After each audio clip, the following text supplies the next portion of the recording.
found my husband in our living room with my son's fiancée only a few hours before the wedding. I was about to confront him, but a movement in the hallway stopped me. It was my son, Elijah. His face was a mask of stone. He looked at me and whispered, "Mom, I already know, and it's worse than you think." Hello, everyone. Thank you for being here with me today. Before I start my story, I'd love to know what city you're joining me from. Feel free to share it in the comments. Now, let me immerse you in this story. On the morning of my son's wedding, I woke up at 5 o'clock. I couldn't sleep. I told myself it was just nerves, the kind any mother feels on such an important day. I sat here in this very home office, staring at spreadsheets on my computer screen. I run a small CPA firm from home. Nothing extravagant, but it helped pay for our son Elijah's college and covered the extras that my husband Franklin's salary didn't quite reach. The numbers on the screen were a blur. My mind was somewhere else entirely. Outside, the world was still dark and silent, but I could already picture the scene that would unfold on the patio of our Atlanta, Georgia estate in just a few hours. White chairs arranged in perfect rows on the lawn. I had spent the entire spring tending to the arch that Franklin had built, covering it with the rose bushes I had nurtured since they were tiny buds. I had checked the string lights 3 times myself, making sure not a single bulb was out. Everything had to be perfect. Our son, our Elijah, deserved a perfect day. 25 years of marriage to Franklin, 23 years raising Elijah. I had dedicated my entire life to this family. I had been the steady hand, the planner, the one who remembered dental appointments and birthdays, and made sure the bills were paid on time. Franklin was the charmer, the life of the party, the one everyone loved. I was the foundation he leaned on, and for a long time, that was enough for me. But lately, something had felt off. A silent distance had settled between us. It was in the way he would stop talking when I walked into a room, in the way his phone was always tilted away from me. When I asked if something was wrong, he would simply laugh it off. "Just work, honey," he'd say. "Big promotion on the line." I chose to believe him. What else could I do? You don't toss 25 years of history overboard because of a feeling. The click of the office door brought me back to the present. It was Elijah, standing there in his pajamas, a mug of coffee in his hand. He looked exhausted, with dark circles under his eyes. At his age, he had my practical nature, but his father's handsome features. "Mom, you've been up for hours," he said. "The wedding isn't until 4 o'clock. "I just want everything to be perfect for my boy," I said, attempting a cheerful smile as I closed my laptop. "Your dad is still sleeping. He left early," Elijah said with a strange note in his voice. He walked over and sat on the edge of my desk, suddenly looking much younger. He said something about picking up a gift for Madison's parents, the Ellingtons. I frowned. That was new to me. "Mom," he said, hesitating, "can I ask you something?" I turned my chair to face him. Under the harsh light of my desk lamp, his worry was evident. "What's on your mind, sweetie?" He took a deep breath. "Do you think Madison really loves me?" The question hit me like a punch to the gut. Madison, his fiancée, ambitious, beautiful, a young architect from a wealthy, lifelong family with influence. On the surface, she was everything we had always wanted for Elijah. But I'd had my own doubts. I had seen how her eyes would sometimes drift when Elijah talked about his passions, how she checked her phone during family dinners. "Why would you ask that, honey? It's your wedding day." "I know, and maybe it's just last-minute jitters," he mumbled, staring into his coffee. "But sometimes when she looks at me, I feel like she's looking right through me, like I'm just a box she needed to check off on her way to the perfect life." He paused. "And lately, she's been spending a lot of time with Dad. They're always talking about finances, investments. She says he's mentoring her." I wanted to tell him about the things I had also noticed, how Franklin's eyes followed Madison around the room, how he always found excuses to help her with her coat or refill her drink, how he knew exactly how she liked her coffee, 2 sugars and a splash of milk, without having to ask. Instead, I reached out and squeezed his hand. "Wedding jitters are normal, sweetie. Marriage is the biggest step you'll ever take." "It's not just jitters, Mom," he said, his voice breaking. He finally looked up at me, his eyes filled with a pain that terrified me. "I think she's in love with someone else." I froze. The blood turned to ice. "What makes you say that?" "Little things," he whispered. "The way she lights up when Dad calls, how she always asks about him first when she comes over. I saw them in the garden yesterday, just talking, and the way he looked at her. It wasn't how a father-in-law should look at his son's fiancée." I felt a flush rise up my neck. I forced my voice to stay steady. "Elijah, that's a very serious accusation." "I know," he said, shrugging, "and I hope I'm wrong. God, I hope I'm wrong." Before I could reply, the door opened again. It was Franklin. He was already dressed in an impeccable shirt and dress slacks, looking immaculate as always. "Well, look at my 2 favorite people," he exclaimed, his smile not quite reaching his eyes. He seemed surprised to see Elijah there. "Big day, son, you should be getting ready." He turned his attention to me. "And you, Simone, you're going to wear yourself out. Madison just called. She's coming by around 10 o'clock to discuss some last-minute seating chart details." I watched Elijah's expression tighten. "What details?" he asked. "Oh, you know, just making sure her parents don't sit next to your Uncle James after that political argument last Christmas," Franklin said with a dismissive wave. "You know how special her family is. We should discuss it privately because of the politics and all that." "Of course," Elijah said, his voice flat. "We can't have the wrong people sitting together." The tension in the room was so thick you could cut it with a knife. I watched my husband and my son, and I knew deep in my soul that Elijah wasn't wrong. Something was terribly, horribly wrong. After Franklin and Elijah left my office, a cold dread seized me. I was supposed to have a final call with the caterer at 10:30, a call I had been planning for weeks. I picked up the phone, my hand trembling slightly, and called them. I told them I had a family emergency and needed to reschedule. It was a lie. The truth was, I had cleared my entire morning. I couldn't shake Elijah's words, nor the nauseating feeling that Franklin's false cheer had provoked. Something was happening in my house today, and for the first time in 25 years, I intended to find out what it was. I spent the next 2 hours pretending to be busy. I tidied the kitchen, which was already spotless. I rearranged the floral centerpieces on the dining room table. Every sound made me jump. Every passing car made my heart hammer against my ribs. I felt like an actress in a play, performing the role of the happy mother of the groom, while inside, I twisted with anxiety. Exactly at 10 o'clock, a sleek white BMW pulled into our driveway, Madison's car. I watched from the kitchen window as she stepped out. Even in simple jeans and a blouse, she looked like she belonged on a magazine cover. She walked up to the front door with the natural confidence of someone who knows she belongs. My heart was beating so loud I could hear it in my ears. I crept out the back door and circled the house, crouching low behind the large hydrangea bushes that bordered our living room windows. I felt ridiculous, like a spy in my own home, but the need to know, the need to confirm my fears or dispel them was overwhelming. Through the large bay window, I could see them. Franklin had let her in, and they were standing by the fireplace, the spot where we took our family pictures every Christmas. He was pouring her a drink. I couldn't hear their words, but their body language said it all. They stood close. Too close. His hand rested low on her back. It was a casual gesture, one that could be easily explained away, but it lingered there for a second too long. I clenched my hands into fists, my nails digging into my palms. 25 years we had built a life in this house. We had read stories to Elijah on that very sofa. We had hosted countless family parties in that room. And now my husband was standing there, caressing another woman, my son's fiancée, on our son's wedding day. I was about to stand up, to storm in like a fury, and confront them right then and there. I didn't care about the scene. I didn't care about the wedding. I only cared about the scorching betrayal I was witnessing. But then I noticed movement in the upstairs hallway, a shadow in the glass's reflection. I looked closer. It was Elijah. He was standing at the top of the stairs, hidden in the shadows, watching them too. The sight of him, so still and broken, stopped me cold. This wasn't just my pain, it was his. Downstairs, things had escalated. Madison's hand was now on Franklin's chest. She leaned into him, her head tilted back, a smile playing on her lips. She said something, and he laughed. It was a sound I hadn't heard from him in years. Light, genuine, happy, the way he used to laugh with me when we were young, and everything seemed possible. In that moment, I saw my husband transform into someone I didn't recognize, someone alive in a way he hadn't been with me for a long, long time. Then his hands were in her hair, and they were kissing. It wasn't a quick peck. It was a deep, passionate kiss, the kind you see in movies. My vision went red. A roar filled my ears. I took a step toward the house, ready to rip the door from its hinges, ready to scream until my lungs gave out. And then a hand gripped my arm. I spun around, my heart leaping into my throat. It was Elijah. He had slipped out of the house and come to find me. His face was pale, ashen, but his eyes burned with a cold, hard determination I had never seen before. "Mom, don't," he whispered, his voice strained. "Not yet, Elijah. This is—" I choked on the words. I couldn't even say it. "I know what it is," he said. His voice was steady, though I could see his hands trembling. "Mom, I've known for weeks." "Weeks?" The word came out as a strangled whisper.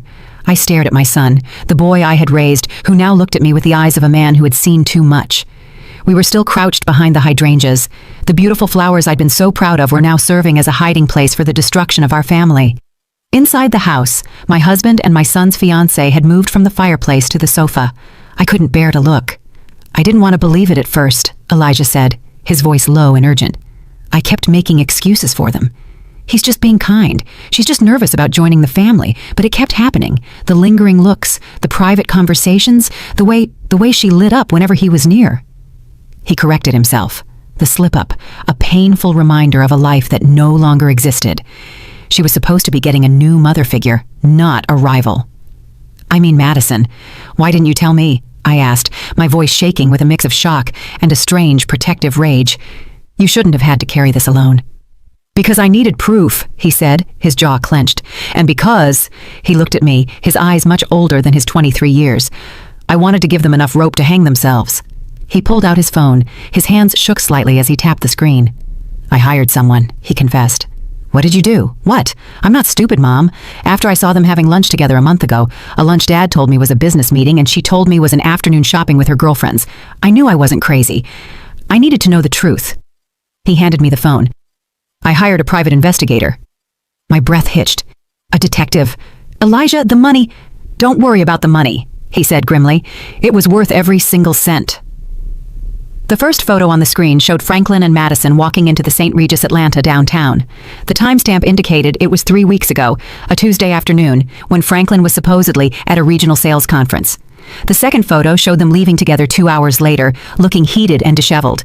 There are 17 different occasions, Elijah said quietly, as I scrolled through a gallery of betrayal. Photos of them in dimly lit restaurants across the city. Photos of them pressed up against Franklin's car in a private parking lot.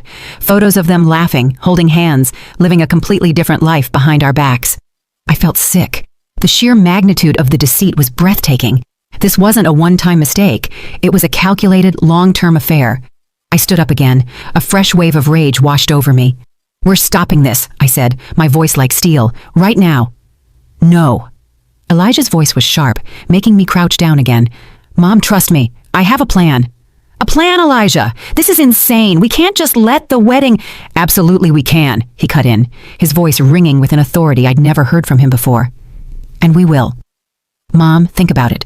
If we confront them now, what happens? They'll deny it. They'll twist it. Dad will say you're being hysterical, that you're misunderstanding things. Madison will cry and play the victim. They'll turn it all back on us. He was right. I could already hear Franklin's smooth, placating voice. Simone, you're overreacting. She's a nervous young woman, and I was just offering paternal advice. So what do you suggest? I whispered, my anger giving way to a cold, terrifying clarity. Elijah's smile was something chilling and unfamiliar. Public humiliation, he said, the words hanging in the air between us. Total and absolute destruction of their reputations. Legal consequences. We don't just end this, Mom. We make sure they can never, ever do this to anyone again. I looked at my son. When had he become so calculating, so ruthless? Then I looked back through the window. I saw my husband, the man I had loved and trusted for a quarter of a century, start to unbutton Madison's blouse on the sofa where we had built our family. And in that moment, I knew the woman I used to be, the understanding, forgiving wife, was gone. She had died right there in the dirt, behind the flowers I had so painstakingly planted. Tell me the plan, I said. That evening was one of the strangest of my life. Franklin came home acting as if nothing had happened, asking about final catering arrangements. Madison had left hours before, and he was the picture of the loving husband and proud father. He talked about his speech for the reception, about how proud he was of Elijah. The hypocrisy was so thick I could barely breathe. I just nodded and smiled, an empty shell of myself, while inside, I screamed. After Franklin went to bed, Elijah and I met in my home office. The door was locked, the blinds drawn. It felt like a war room, and in many ways, it was. On my desk lay the beginnings of a file of evidence that would make a prosecutor weep with joy. Tell me about that detective, I said, studying a surveillance photo that turned my stomach. Her name is Aisha, Elijah said. Aisha Whitfield. The name hit me like a splash of cold water. Aisha. My sister, Aisha. Elijah nodded. I didn't know who else to call. I knew she was a cop for 20 years before retiring and starting her own PI agency. I knew she was smart, and she'd be discreet. He looked a little sheepish. I also knew she never really liked Dad. I let out a short, sharp laugh that sounded more like a sob. My little sister, Aisha. We were close, but I hadn't told her about the growing distance with Franklin. I had been too proud, too ashamed to admit my marriage might be failing. I'll call her, I said, my voice thick with emotion. Aisha answered on the second ring. Simone, it's past midnight. Is everything okay? No, Aisha. Nothing is okay. And then the dam broke. I told her everything. What Elijah suspected, what we had witnessed that morning, the photos. I cried ugly, choked sobs for the first time all day. She listened patiently, her voice calm and firm on the other end of the line. There was no shock or surprise, just a grim acceptance. I'm not surprised, Simone, she said quietly when I finished. I've seen the way he looks at that girl. I was hoping I was wrong. Elijah told me about the photos, I said, wiping my eyes. What else do you have? More than you probably want to know. Her voice turned professional. I've been tracking their movements for 3 weeks. They meet twice a week like clockwork at the St. Regis Atlanta. He always pays in cash. They eat lunch at fancy restaurants he'd never take you to. Last week, he took her to Cartier. I felt that flush of rage again. Our money. The money I managed so carefully. The money that was supposed to be for our retirement, for our future. And Simone, Aisha's voice was soft. There's more now. Something bigger. I've been digging into Franklin's financials, trying to figure out where all this cash for the hotel rooms and gifts is coming from. He's been sloppy. What did you find? I asked, dreading the answer. There was a long pause on the line. It's not just Madison, she said, voice heavy. It's not the first time. I found a series of regular monthly payments going back 15 years, always to the same person, a woman named Nicole Jenkins. The name meant nothing to me. Who is she? I did some digging. She was a junior associate at his old firm when Elijah was a child. She left abruptly about 15 years ago. The payments started a few months after she left. Aisha took a deep breath. Simone, she has a daughter, a 15-year-old girl named Zoe. I ran a background check. The father isn't listed on the birth certificate, but I'd bet my license that Franklin is her father.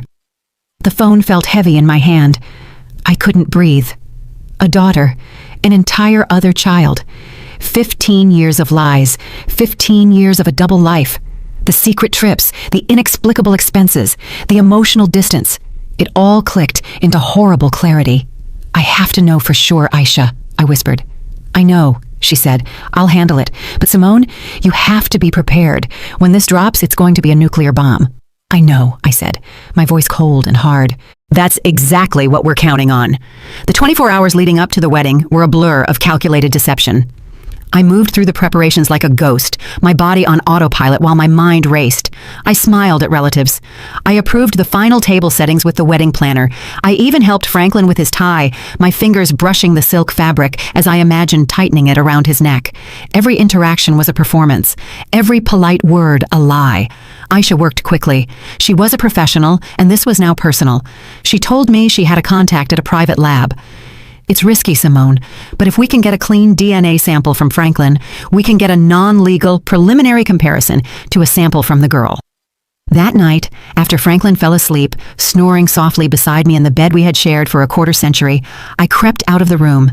My heart pounded with every creak of the floorboard. I went to the bathroom and took his toothbrush from its holder. My hand shook so badly I almost dropped it. It felt like the ultimate violation. But what was this compared to the violations he had committed against me, against our family? I carefully tucked it into a plastic bag and left it in the mailbox for Aisha to collect before dawn. The next day, as the house buzzed with the chaotic energy of florists and photographers, Aisha called. I've got more on the money, she said, her voice grim. It's worse than we thought. We met in my car, parked on the street, away from the house, the only place I felt safe to talk. She opened a laptop and turned it toward me. On the screen was a spreadsheet, a dizzying array of numbers and dates. I did a full analysis of your joint accounts, your retirement funds, everything, she said, pointing to a highlighted column. Look at the pattern. For years, Franklin has been making regular cash withdrawals. Small amounts, 500 here, 700 there, never more than 1,000 at a time, always from different branches. I thought it was for his hobby, I said, stunned. He always told me he was investing in rare coins, something that required cash transactions. Another lie. His hobby was named Madison, Aisha said dryly. The cash for the hotel rooms, the expensive dinners, the gifts, that Cartier necklace. He paid for half of it in cash, but that's not the worst part. She clicked another tab. He's been taking loans out against your pension plan. I stared at the screen. There it was in black and white. A series of loans taken out against the retirement account I had so diligently contributed to from my small business. The account that was supposed to be our safety net, our security for old age. He had drained almost $60,000 in the last 18 months. How? I whispered. He would have needed my signature. He forged it, Aisha said quietly. I compared the signature on the loan documents to your signature on your tax returns. It's a good forgery, but it's not yours. A wave of nausea hit me. This was beyond deceit. This was theft. He wasn't just breaking my heart. He was systematically dismantling our future, piece by piece, to fund his sordid affair. He was robbing me of the college fund we had built, of the life we were supposed to share. He was gambling with my entire future. "And Madison?" I asked, my voice barely audible. "She's not an innocent victim," Aisha said, her gaze hard. "I'll get to her, but first, there's something else." She hesitated. Then she handed me a large manila envelope. "The preliminary DNA results came in this morning." My hands began to shake as I opened it. I scanned the page. The scientific jargon blurred until I found the conclusion at the bottom of the page. Probability of paternity, 99.999%. I stared at the words until they were burned into my memory. Zoe Jenkins was Franklin's daughter. 15 years of loving him, trusting him, building a life with him while he had another daughter, another family hidden in the shadows. I rested my head on the steering wheel, the cool leather against my hot forehead. I didn't cry. I was beyond tears. A strange, terrifying calm came over me. The pain was still there, a massive gaping wound in my chest. But now, it was accompanied by something else, a cold, hard resolve. He wasn't just going to lose his wife. He was going to lose everything. Sitting in the car with my sister, that flimsy piece of paper in my hand felt heavier than a tombstone. It was the death certificate of my marriage, of the life I thought I had, a 15-year-old daughter. The words echoed in the silent car. "How? How did you find her?" I finally managed to ask, my voice sounding distant and strange to my own ears.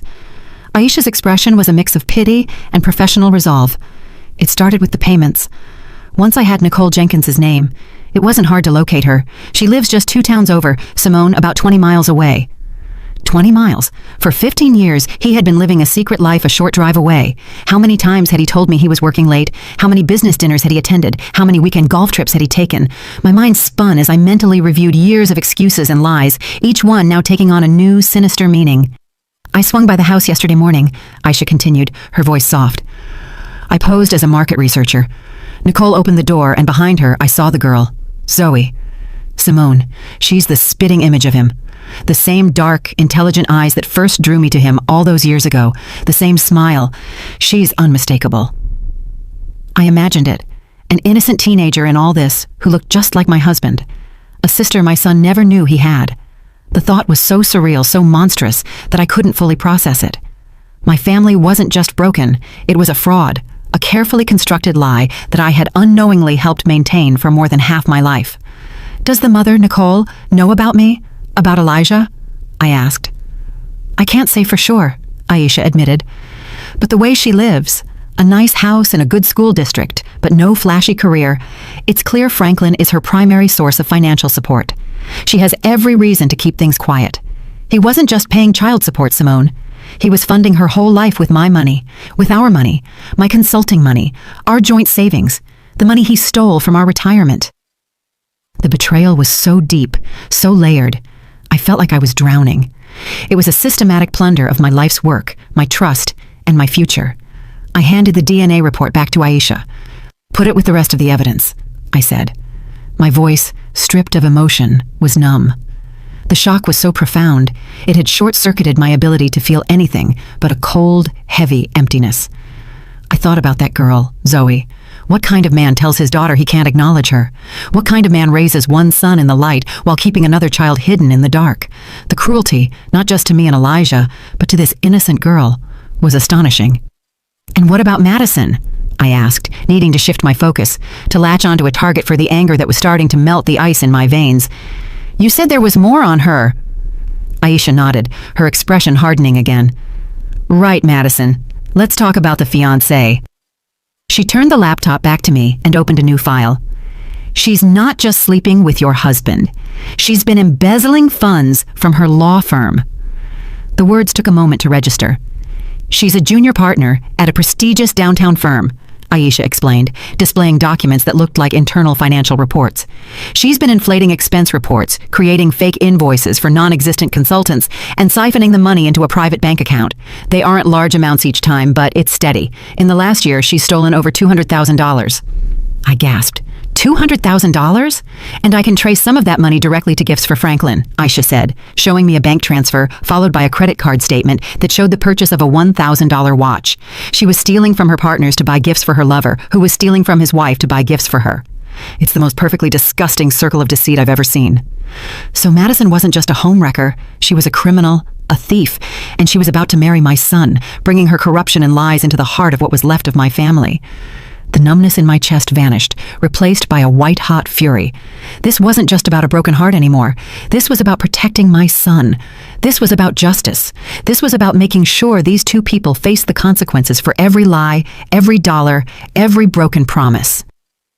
"Okay," I said, looking my sister in the eye. "The wedding plan. Let's go over it one more time. I want it to be perfect." The knowledge of Madison's embezzlement added a dark, criminal layer to the already stunning betrayal. It changed everything. This was no longer just a messy, heartbreaking domestic drama. It was a conspiracy of fraud and theft perpetrated by the two people who should have been closest to us.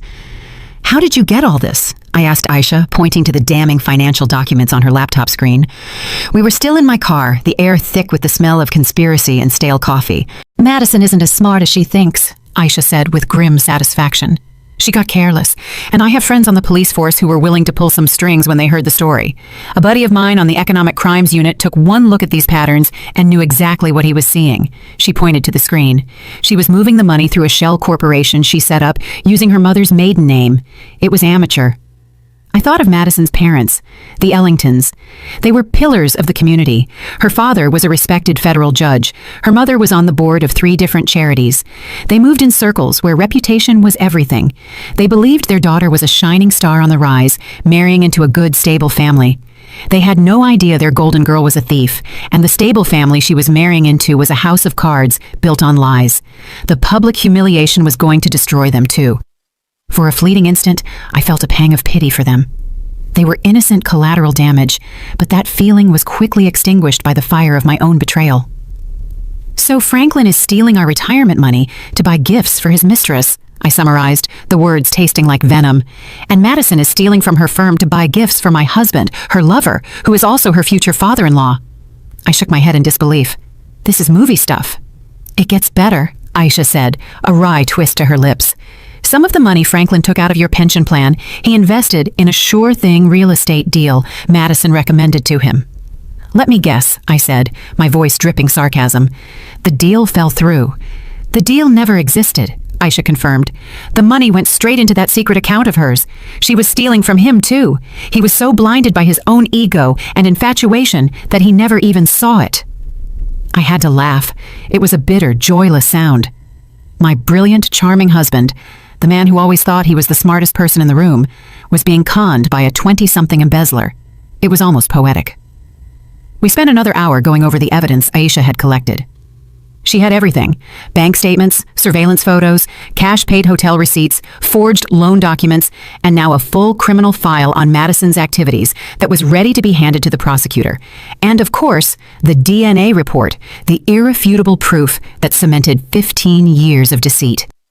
I looked at the file, the neat tabs and organized pages that represented the complete demolition of my life.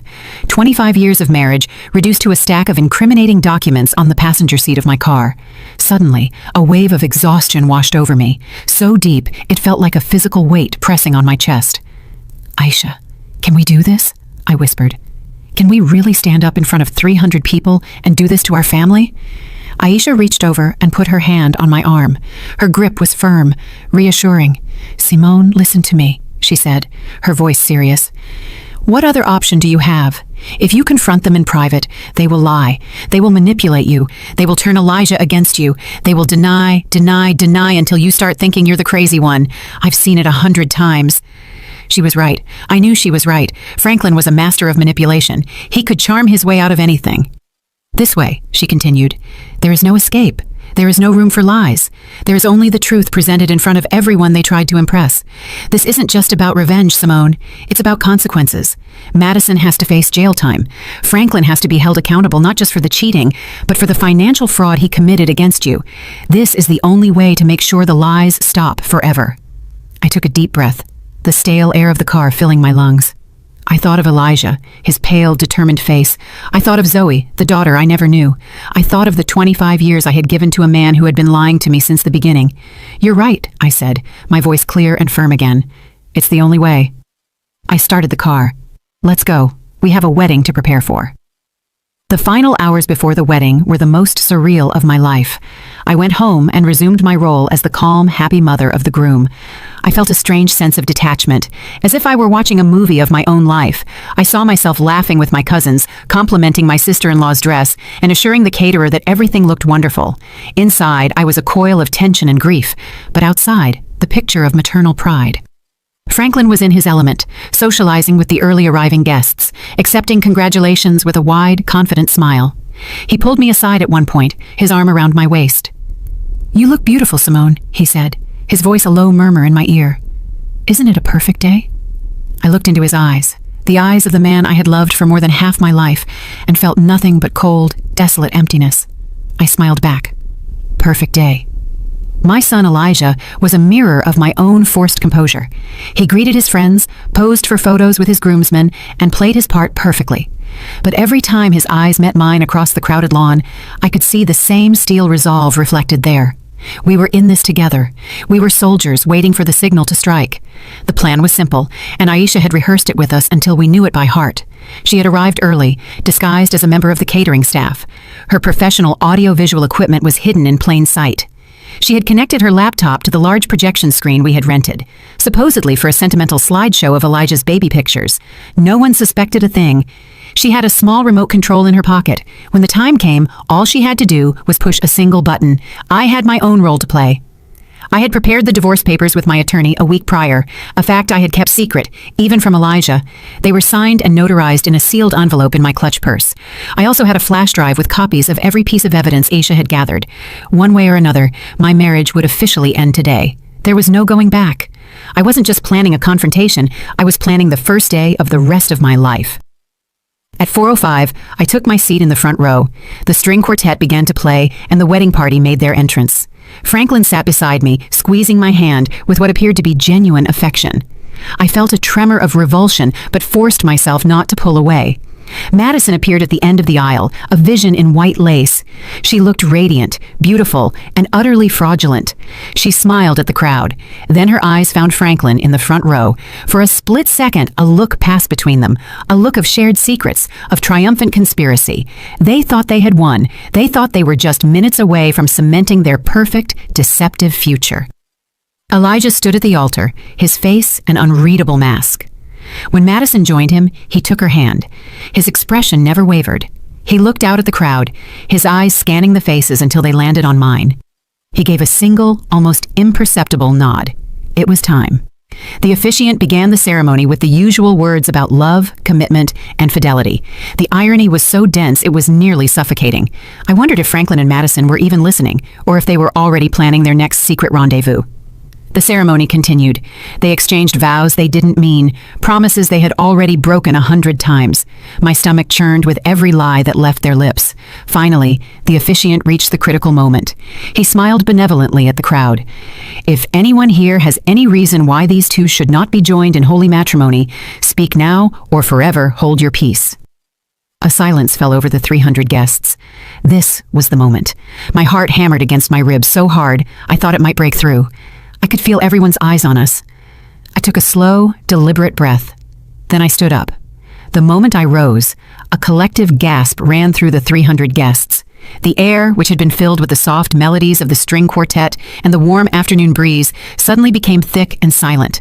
All heads in the garden turned toward me. I could feel their confusion, their shock, their curiosity, like a physical force. Franklin, sitting next to me, went rigid. "Simone, what are you doing?" he hissed, his hand grabbing my arm. "Sit down. You're making a scene." I shook his hand off as if it were a venomous snake. I looked past him, my eyes fixed on my son Elijah, who stood at the altar, his face pale but resolute. He knew this was coming. We had planned it. Then I looked at Madison, whose radiant smile had frozen into a mask of confused horror. "I'm sorry, everyone," I said, my voice clear and surprisingly steady. It carried across the silent garden. "I apologize for the interruption, but I believe the officiant asked if there was any reason this marriage should not proceed." I paused, letting the weight of my words settle. "And yes, I do. I have a reason." A wave of murmuring swept through the crowd. I saw Madison's father, Judge Ellington, begin to rise from his seat, an expression of thunderous indignation on his face. "Mrs. Whitfield, what is the meaning of this?" he boomed. "The meaning, Judge Ellington," I said, turning to face him, "is that your daughter is about to marry my son under false pretenses, and I believe you and everyone else gathered here today deserve to know the truth." I pulled the small remote control from my purse. It was the one Aisha had given me. My thumb hovered over the single red button. "The truth?" Franklin sputtered, his face flushing crimson. "Simone, you've lost your mind. You're embarrassing our son." "Am I, Franklin?" I asked calmly, turning my gaze back to him, my voice dropping to an icy calm. "You're the one who has embarrassed our son, you and your mistress." With that, I pressed the button. Behind the altar, the large screen that was supposed to show a slideshow of Elijah's baby photos sprang to life. The first image that appeared was a crisp surveillance photograph of Franklin and Madison, locked in that passionate kiss in our living room, the one Elijah and I had witnessed just the day before. The crowd erupted. There were screams, gasps, people standing up to get a better look. I saw Madison's mother bring a hand to her chest, her face ashen. "But that's not all," I continued, my voice somehow rising above the chaos. "You see, this wasn't just a one-time mistake. This has been going on for months." The screen changed. A new photo appeared. Franklin and Madison entering the St. Regis Atlanta, the timestamp clearly visible. Then another and another, a collage of their secret meetings, their clandestine lunches, their lies exposed for all to see. Madison stammered, trying to deny it, but her voice was lost in the uproar. Franklin was standing, shouting, "This is fake! Those are photo montages! Simone is having a nervous breakdown!" "Am I, Franklin?" I asked quietly. "Then perhaps you can explain this." The screen changed again. This time it displayed bank statements. My finger, on a close-up photo, pointed out the suspicious cash withdrawals, the forged signatures on the pension plan loan documents. A Cartier receipt for a $15,000 necklace flashed on the screen, followed by a photo of Madison wearing that same necklace at her bachelorette party. The noise from the crowd began to diminish, replaced by a stunned, horrified silence. This was no longer just a cheating scandal. It was something darker. "My husband has been systematically stealing from our family's retirement savings to fund his affair," I announced, "and his fiancée, the woman about to marry my son, has also been busy." The next slide showed the evidence of Madison's embezzlement from her law firm, the fake invoices, the bank transfers. I could see her partners in the fourth row, their faces shifting from confusion to pure fury. And then I delivered the final devastating blow. "But the best part," I said, my voice turning to ice, "the true heart of the deceit that has defined my marriage, is that my husband's lies didn't start with Madison." The DNA test results filled the screen. The words, "probability of paternity, 99.9999%, were displayed in huge, bold letters. Below there was a photo of a pretty, smiling 15-year-old girl. "This is Zoe Jenkins," I said, my voice trembling with 15 years of repressed pain. "She is Franklin's daughter, a daughter he has kept hidden from me and his own son for her entire life." The silence that followed was absolute.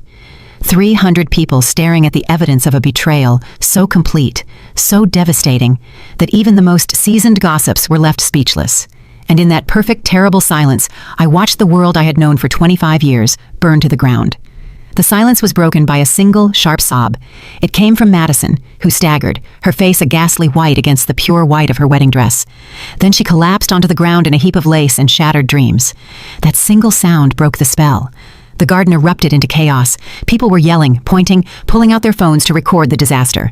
Madison's mother ran toward her fallen daughter while her father, the judge, stood there, his face a mask of disbelief and utter humiliation. Franklin froze for a moment, his face a kaleidoscope of rage, panic, and mounting horror. He looked from the screen to me, to the stunned faces of his friends and colleagues. He was trapped. There were no lies, no smooth words that could talk his way out of this. His carefully constructed world had been publicly and irrevocably demolished. Then, he did the only thing a coward could do. He ran. He bolted, shoving his way through the stunned crowd, knocking over a tray of champagne glasses as he scrambled toward the parking area. He was literally trying to flee the scene of his own life's implosion, but Aisha was waiting for him. My sister, still in her catering uniform, stepped out from behind a large oak tree bordering our property. She was a petite woman, but she moved with the confidence of a seasoned police officer. As Franklin ran past, she put out her foot. It was a perfectly executed trip. Franklin fell hard, hitting the manicured lawn and sliding for a few feet in his expensive wedding suit. "Going somewhere, Franklin?" Aisha asked casually, walking over to where he lay sprawled and gasping. By then, Elijah had left the altar and was beside me. He put a firm arm around me. Madison was back on her feet, supported by her sobbing mother, and pointed a shaking finger at me. You planned this?" she shrieked, her voice high with hysteria. "You planned this whole thing to ruin my life." "No, Madison," Elijah said, his voice cold and clear, cutting through her hysterics. "You ruined your own life, you and him." He gestured toward his father, who was now being helped up by Aisha. "Let go of me," Franklin demanded, trying to pull his arm free from my sister's firm grasp. "Can't do that, Frankie," Aisha said, using a childhood nickname that made him flinch. "You see, I'm a licensed private investigator, and I have reason to believe you have committed multiple felonies, including financial fraud. But don't worry, we're not here to talk about you right now." She looked over her shoulder. "My business is with her." Two uniformed police officers were walking calmly through the parting crowd. They weren't here for Franklin's fraud. That would be a civil matter for my lawyer to handle. They were here for Madison. "Madison Ellington?" one of the officers asked, his voice quiet but authoritative. Madison's eyes went wide with terror. "No," she whispered. "You are under arrest on suspicion of embezzlement and wire fraud," the officer continued, as his partner took her arms and gently applied the handcuffs. The click of the cuffs closing was the loudest sound I had ever heard.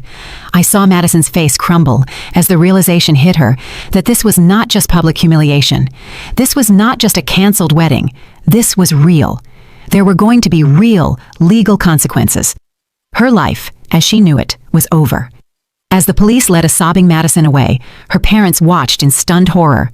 The photographers who had been hired to capture a fairy tale were now capturing the fall of a prominent family, their flashes popping relentlessly. The crowd began to disperse. Some left quickly, not wanting to be a part of the disaster. Others lingered, whispering in shocked huddles, their phones still held high, recording everything. In the midst of the chaos, I finally felt my strength leave me. Elijah held me. "It's over, Mom," he whispered. "It's finally over." I looked around at the ruins of the perfect day I had planned. It was a mess. It was a nightmare. But for the first time in months, I felt like I could finally breathe. If you're still listening, would you do me a huge favor and hit the like button on this video and comment the number 1 below? It lets me know you've supported me and tells me you're here with me on this journey. Your support is a huge encouragement to me.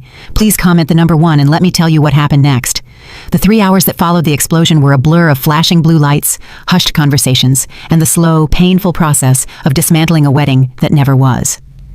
The police took our statements.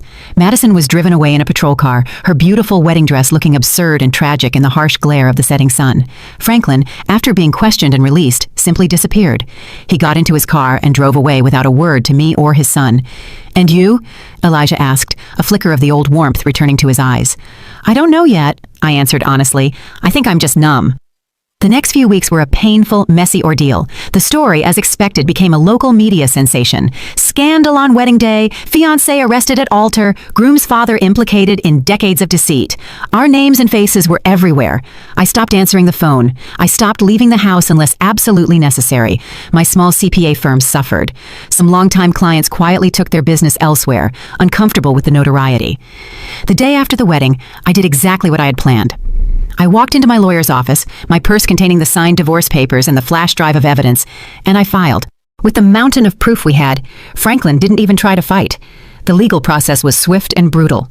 In the settlement, I got the house and a significant portion of his remaining assets as compensation for the fraud he had committed against our retirement funds.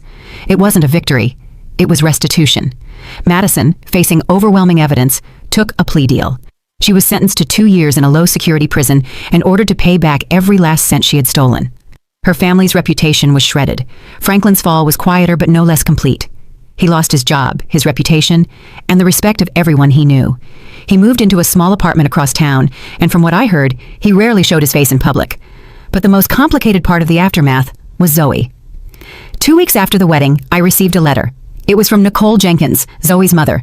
It was short and to the point. She apologized for the pain her past relationship with Franklin had caused and said her daughter Zoe had learned the truth from the news and wanted to meet Elijah and me. I sat with that letter for 3 days. What was I supposed to do? This girl was the living embodiment of my husband's biggest betrayal. But she was also an innocent. She hadn't asked for any of this. She was my son's sister. I showed the letter to Elijah. He read it, his face grim. "I want to meet her," he said immediately. "She's my sister, Mom. She deserves to know her family, or what's left of it." So I made the call. We agreed to meet at a neutral location, a quiet coffee shop in a town halfway between ours. I was terrified. As we waited for them to arrive, I twisted the napkin in my hands until it was a frayed mess. Then they walked in. Nicole was an ordinary, tired-looking woman who seemed to carry the weight of her secrets in the slump of her shoulders. And behind her was Zoe. The moment I saw her, my breath caught. Aisha was right. She had Franklin's eyes, the same dark, intelligent eyes that had made me fall for him all those years ago. She looked scared and uncertain, clutching a book to her chest like a shield. And in that moment, looking at this innocent girl who was a victim in all of this, I knew my anger was not with her. It was with him, always him. That first meeting with Zoe was awkward. Words felt clumsy and inadequate. Elijah, bless his heart, did most of the talking. He asked her about high school, about the book she was holding, about her life. He didn't ask about Franklin. He simply treated her like a person, like a sister he was meeting for the first time. I, for the most part, just watched, trying to reconcile the image of this shy, sweet girl with the monumental lie she represented.